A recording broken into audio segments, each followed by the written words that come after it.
दोस्तों, आप सभी देशवासियों को गणतंत्र दिवस की हार्दिक शुभकामनाएं। आज हम समझते हैं गणतंत्र दिवस क्यों मनाया जाता है। गणतंत्र दिवस, स्वतंत्रता दिवस और संविधान दिवस क्यों मनाया जाता है, आज इस सब विषय पर बात करेंगे। दोस्तों, 15 अगस्त 1947 को हम लोग आज़ाद तो हो गए थे अंग्रेज़ों से, लेकिन अंग्रेज़ गए नहीं थे। और पुर्तगाली फ्रांस तो 1961 में गोवा को आज़ाद करके गए हैं। और अंग्रेज क्यों नहीं गए, इन सब मुख्य विषय पर आज बात करेंगे और समझेंगे कि हमारा संविधान बनने तक अंग्रेज क्यों रहे। अंतरिम सरकार भी उन्होंने 5 साल चलाई और इसके बारे में हम लोग को बताया। और लास्ट में ये भी जानें कि गणतंत्र दिवस हमारे लिए इतना महत्व क्यों है। इसके लिए हमें पीछे के इतिहास में जाना पड़ेगा और इन सब बातों को जानकारी लेनी पड़ेगी। तो आज हम चलते हैं इतिहास में और इन सब चीज़ों की जानकारी लेते हैं और आप लोगों के बीच साझा करते हैं।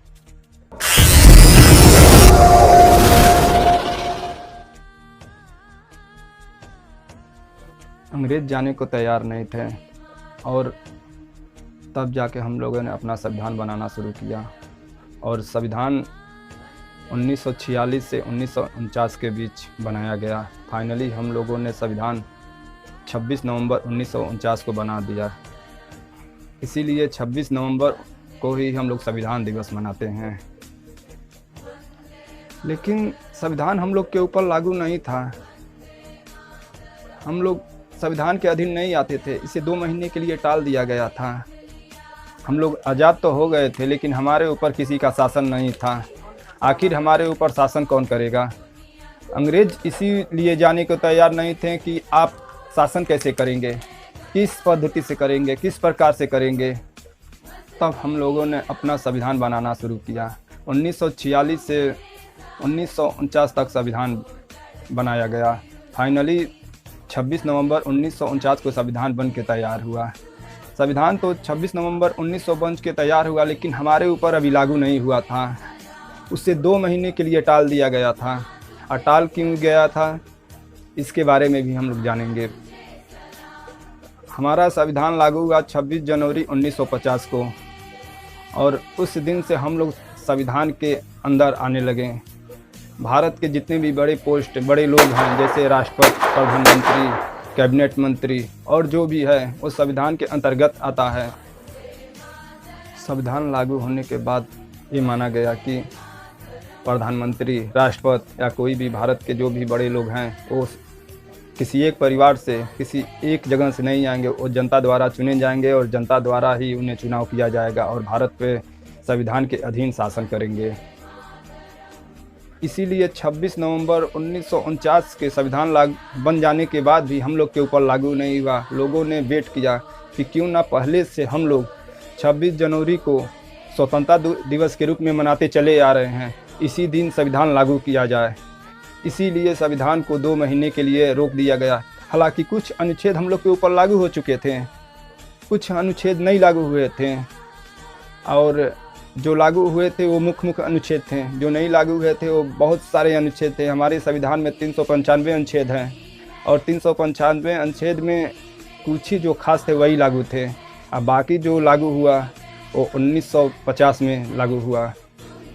और लागू होने के बाद हम लोग गणतंत्र हो गए और उसी दिन से हम लोग गणतंत्र दिवस के रूप में मनाते हैं और धूमधाम से हर कोई से सेलिब्रेट करता है। कुछ लोग का मानना है कि हम लोग अभी 1947 में स्वतंत्र नहीं हुए होते हैं। स्वतंत्रता कुछ समय बाद और मिली होती, 4-5 साल या कुछ कह लीजिए और आगे बढ़ा होता। लेकिन द्वितीय विश्व युद्ध में जर्मनी ने अंग्रेज़ों को इतना धो दिया था, इतना बमबारी किया था, लगातार 15 दिन इंग्लैंड में रात दिन बम गिराया था। और वहाँ के कंजर्वेटिव पार्टी के उस समय हेड थे या कहो प्रधानमंत्री थे विंस्टन चर्चिल। विंस्टन चर्चिल से वहाँ के लोगों ने इतना दर्द सहा और इतना दुखी हो चुके थे इस युद्ध से कि उन्हें इस्तीफ़ा मांगना पड़ा, लेकिन वो जाने को तैयार नहीं थे। तब इटली ने कहा था कि अगर हमारी सरकार बनती है और हम सत्ता में आते हैं तो हम भारत को आज़ाद कर देंगे। तब भारतीयों ने जाकर इंग्लैंड में एटली का प्रचार किया था और एटली ने पूर्ण बहुमत से इंग्लैंड में प्रधानमंत्री के पद पर शपथ लिया। उसके कुछ समय बाद एटली ने 3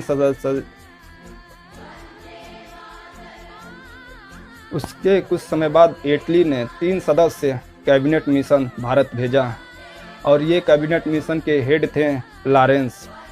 उन्होंने भारत आया और यहाँ के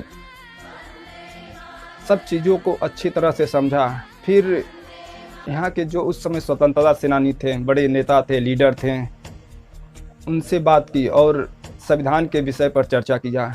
उसी दिन से संविधान लिखना शुरू हुआ और संविधान 1946 से बनना शुरू हुआ।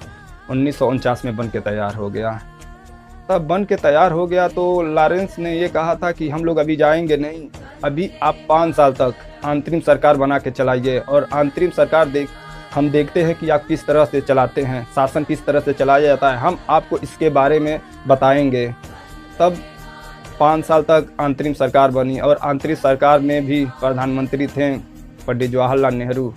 1951 में पहला चुनाव हुआ, आम चुनाव हुआ और उस आम चुनाव में पूर्ण बहुमत से कांग्रेस के पंडित जवाहरलाल नेहरू जीते और 1952 में वो प्रधानमंत्री का शपथ लिए।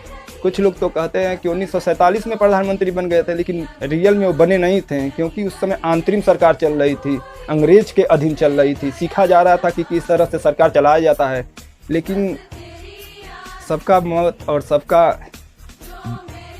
भेद अलग अलग होता है। हर कोई अपनी तरफ से अलग अलग सोचता है, लेकिन रियल यही है कि पहला आम चुनाव और पहला बार प्रधानमंत्री 1951 में चुनाव हुआ। 1952 में पंडित जवाहरलाल नेहरू बने और आज गणतंत्र दिवस है। सभी देश में लोग जश्न के साथ गणतंत्र दिवस को सेलिब्रेट और मना रहे हैं। इसी के साथ हम फिर गणतंत्र दिवस की एक बार हार्दिक शुभकामनाएं देते हैं और सभी लोगों को